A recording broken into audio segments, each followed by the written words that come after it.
We're reading the Crossroads Chapter 8. On Sundays, Tomas's official day off, everyone slept in and then padded over to the big house for breakfast, where Dona Cece cooked up enough food for a herd of ranch hands. According to Tomas, a few times a year, there were up to 15 guys helping with the roundup, and Dona Cece provided food for them all, except now Dona forgot it was only Tomas's family and John, and still cooked up too much. Donna scolded Jamie and Angela as if it were their fault they had been close to starvation just a couple of weeks ago. At the same time, Jamie got the feeling she would always be telling them they were too skinny. She did to Dawn as well. While Donna Cece was on the plump side, Dawn's build leaned more to wiry. The first time they'd met to them, Angela said they looked like number 10 standing together. Don't you feel them anything in the Don't you feed them anything in the trailer? She turned to Tomas while sliding more food onto the three of their plates. I don't know about them, but you know I live on coffee. Tomas winked through, though it wasn't too far from the truth. He did pretty much only drink coffee and eat beans. Canned beans, though. Not the homemade pinto ones that Donna added to their plates. Truth was, Tomas didn't have time to cook or to go into town to go do grocery shopping often. He bought food that didn't spoil quickly and that could be cooked in the microwave. So far, with Jamie and Angela living there too, at least he made an effort to have bread and cheese and meat slices on hand. Anything that Donna made seemed like heaven in comparison. A week ago, for their first Sunday breakfast in the north, Jamie couldn't believe all the food. Flour tortillas, Abuela always made hers from corn. Scrambled and fried eggs, pinto beans, fried potatoes, shredded yellow cheese, crumbly goat cheese, too spicy green chili, bananas, avocados, orange and grapefruit juice, ground coffee, and fresh goat milk from the two does down in the barn. Her cooking was spicier than he was used to. Mexicans, or at least those from the area of Mexico that they were from, seemed to like their chili, and they liked it hot. In Guatemala, food was always flavorful, but not often very hot. Jamie could handle that bite, but steered clear of the green chili. Yet Don poured it on his food like it was the elixir of life. Green chili, we save you from any ailment. Keeps you healthy and trim. Don patted his flat belly. Never been sick a day in my life. Angela drizzled a little on her tortilla, but when she took a bite, she ended up coughing and downing a glass of juice. I think I have some mild green chilies in the spare freezer for when the grandkids visit. Donna placed a kind hand on her shoulder. I'll get some out for you next week. Angela shook her head, still trying to air out her mouth. It's okay. I don't think I like the taste. Don dropped his fork on the plate as if Angela had insulted him personally. Don't say that, Tomas hissed. Don is very protective about the green chili. It's like saying back at home that you don't like something else. I can make it if you like it. Donna Chichi got up as if she were trying to start cooking the Guatemalan stew at the very moment. Tomas insisted she sit back down at the table. The older woman fussed about feeding everyone else and sometimes forgot to eat herself. It wasn't until several grumbles later that she agreed to return to the table. Last week, the older couple had asked them about their journey to the north, and Jamie had run back to the trailer for another sketchbook he had filled traveling through the three countries. Like going through a photo album, he showed drawings of Maguel's funeral, of his family members. His one family photograph had been stolen. The bus ride to Ariga in Mexico, and the friends they met there. Xavi, who had rescued Vida and became Angela's boyfriend. and little Jokin, who traveled with a secret. When Jamie got to drawing of a smudged calf, Don had wanted to know what kind of cattle they were. Jamie couldn't remember what they looked like. It had been near sunrise, and Jamie was half asleep when he tried to draw them. The cow distraction was good, though. It allowed him to skip over the part of the story where Angela had gotten mad at him for letting their bags get stolen and almost lost her for good. While Jamie had told their story, Angela had sat with her head down and dragged her fork through a bit of leftover egg yolk. Not once had she added to the tale or given any indication that she had even been there too. Maybe she hadn't wanted to remember it. Now Jamie turned the question to the older couple. What brought you two to this ranches? Horses, Don answered immediately. You rode a horse over the border? Would have if I thought of it. Had I a horse and known how to ride it at the time, the old rancher leaned back in his chair as he reminisced. You two crossed a river, but a lot of border is a desert. No civilization for hundreds of miles. In some places, there's nothing more than barbed wire fence, meant only to keep cattle separated. In others, not even that. Back then, there wasn't much enforcement in the desert. Probably could have ridden over without a thought. The old rancher paused as he seemed to think about that, and even regret he couldn't change the past. Instead, guys came over to my town when I was a young man, he continued. Said there was work in California on the farms, and anyone who wanted to come was welcome. Didn't have anything better to do, so I loaded in the truck with the rest of them. Had never been in a vehicle before. I hoped I would never have to again. We were in there for days, it seemed like. People got car sick, myself included. We would stop when the driver ran out of gas, and were only let out in the dark. You didn't have trouble crossing the border? La Migira didn't search the truck? Jamie asked. Even crossing from Guatemala to Mexico had been a challenge. They had hidden in a truck filled with used clothes to throw off the patrol dogs, and still their driver distracted the guard with a bribe. Don shrugged. If they did, I don't remember, and it couldn't have been a big deal. Most farmers were using us, and Chinese workers too, and many thought we'd just return home once the crops were done. Some did, though most just moved from farm to farm depending on what needed planting and harvesting next.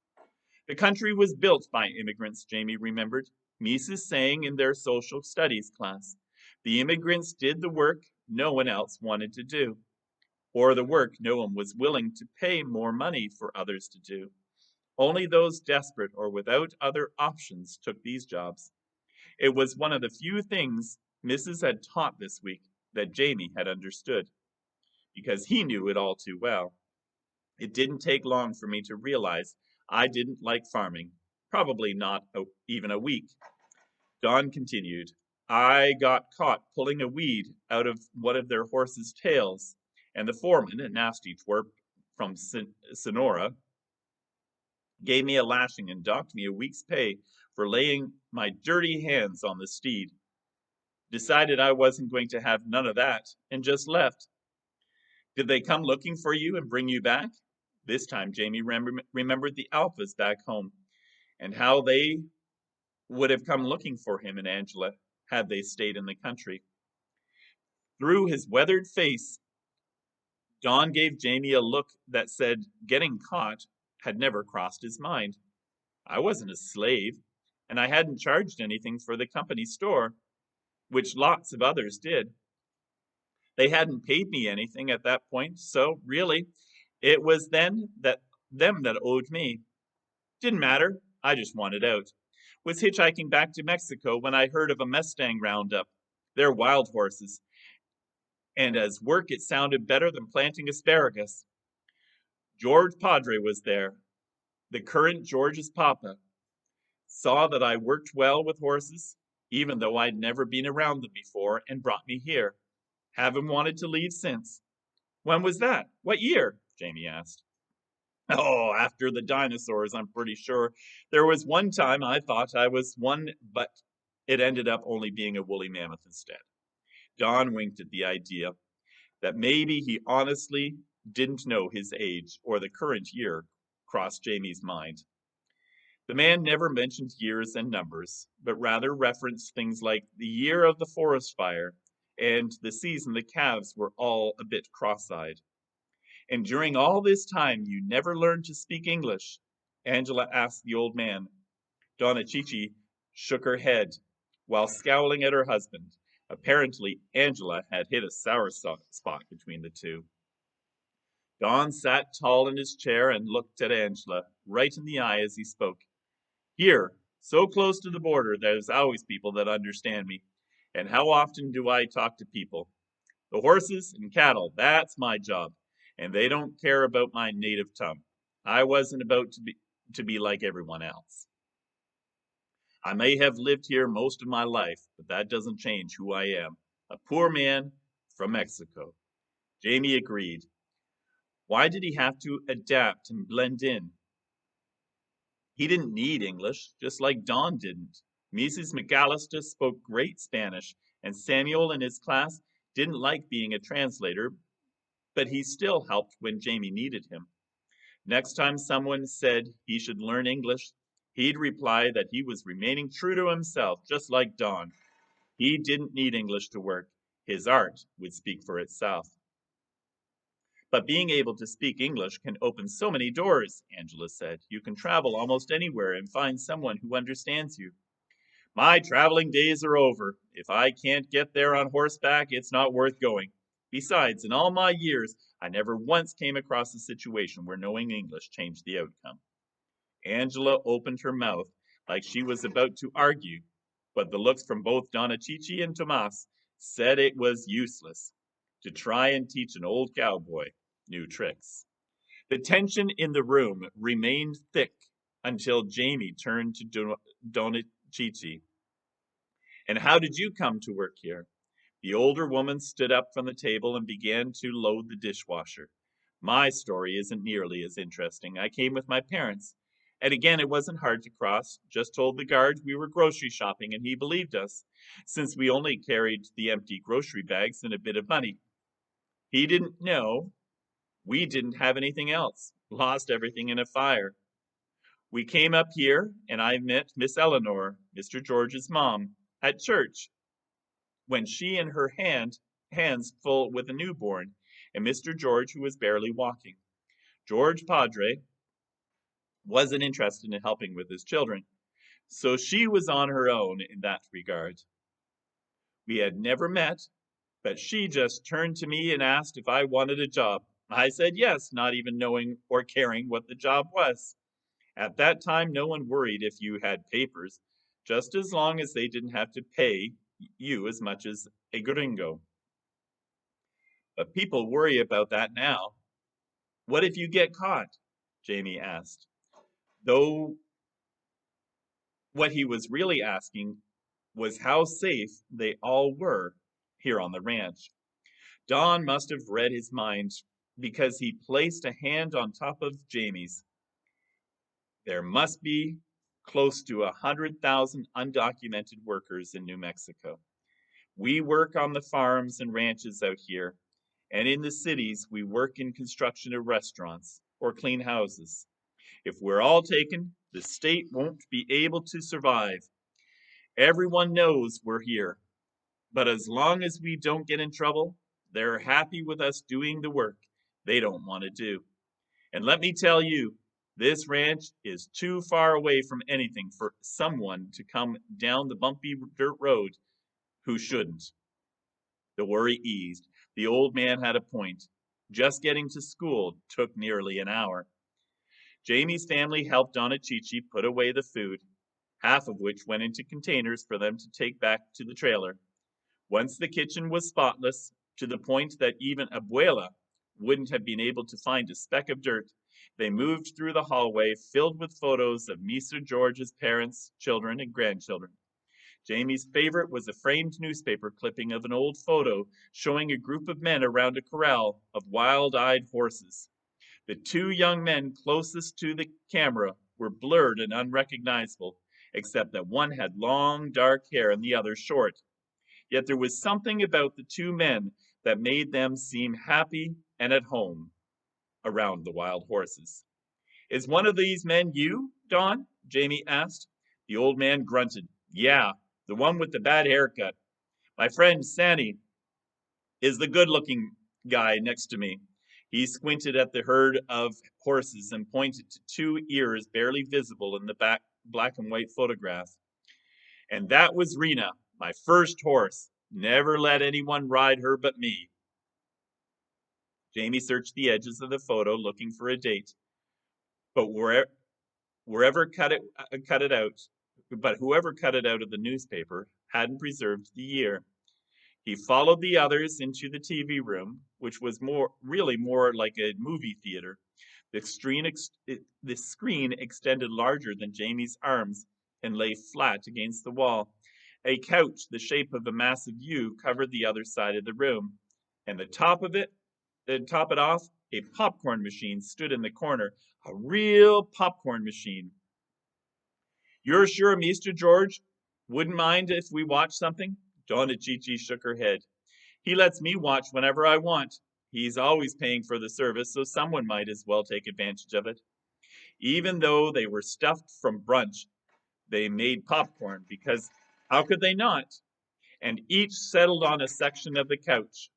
Don crossed his arms over his chest and fell asleep before 007 lit a cigarette in Dr. No, the first James Bond film and a movie Jamie hadn't seen since Tomas had lived in Guatemala. By the time the opening credits rolled, Don was back on his feet and heading outside. Just because it's Sunday doesn't mean the cattle can take care of themselves. Jamie paused the film and turned to the man as he gathered his battered straw cowboy hat. You should stay and watch with us. It's a good one. I have my own television outside, always changing, never the same. And with that, Don left the house. When we got married and they built an annex for us, the family gave us a TV. Don somehow strapped that bulky thing onto Rena, the horse he had back then, and gave it to a sick friend who needed the entertainment. He never did things he didn't have to have a use for. He never did like things he didn't have a use for. Donna Chichi rearranged herself on the cushions and motioned to Jamie to unpause the film. Now, let's see what we can make of this handsome Bond man. For a second, Jamie thought about joining Don. For 3 days in a row, the old man had picked Jamie up from the bus stop and taken him through different parts of the ranch to get back to the homestead. Don showed him tracks of critters Jamie had never heard of, like a hoofprint of a pig-like creature. Yesterday, he had shown Jamie a den that housed hibernating snakes. Don even promised to teach Jamie to ride his own horse, something he couldn't wait to try. Today would be a great day for that. A brisk breeze with the high sun and the breathtaking blue sky. While the horse gazed on the young spring grass, Jamie could sketch out the horses and the critters that lived in them. But the television had James Bond, and Jamie loved watching movies with Tomas. With all his work, Jamie barely had any time to spend with his brother. Not to mention he'd barely hung out with Angela since the snowstorm. Learning to ride a horse could wait. It was family bonding time.